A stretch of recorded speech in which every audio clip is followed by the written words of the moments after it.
అందరికీ నమస్కారం. ఈ వీడియో చూసే ముందు ఓం నమో లక్ష్మీదేవాయ నమః అని కామెంట్ చేయండి. చాలా మంది వాస్తుని నమ్ముతారు. వాస్తు ప్రకారం అనుసరిస్తూ ఉంటారు. వాస్తు ప్రకారం ఫాలో అవ్వడం వలన సానుకూల శక్తి ప్రవహించి ప్రతికూల శక్తి తొలగిపోతుంది. వాస్తు ప్రకారం మనం నడుచుకోవడం వలన అదృష్టం కూడా కలిసి వస్తుంది.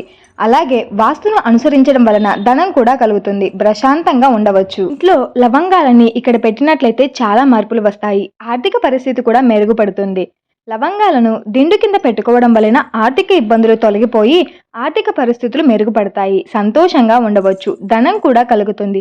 ధన నష్టం వంటి ఇబ్బందులు అస్సలు ఉండవు. అలాగే లవంగాలను ఇంట్లో పెట్టడంతో పాటు పర్సులో కూడా పెట్టుకోవచ్చు. పర్సులో డబ్బులు పెట్టుకుంటూ ఉంటాము. పర్సులో లవంగాలను పెట్టుకోవడం వలన లక్ష్మీదేవికి సంతోషం కలిగి ధన ఆకర్షణ కలిగి సంతోషంగా ఉండొచ్చు. డబ్బుకు ఎటువంటి లోకా ఉండదు.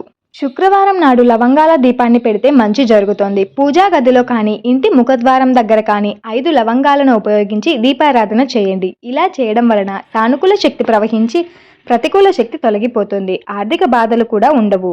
ప్రతిరోజు పూజ చేసేటప్పుడు ముఖ్యంగా శుక్రవారం నాడు లవంగాలను గులాబీ పువ్వులను లక్ష్మీదేవికి సమర్పించాలి. ఇలా చేయడం వల్ల సిరి సంపదలు కలుగుతాయి. ఎర్రటి క్లాత్లో 5 లవంగాలను చుట్టి బీరువాలో పెడితే మంచి జరుగుతుంది. వీడియో నచ్చితే సబ్స్క్రైబ్ ప్లీజ్.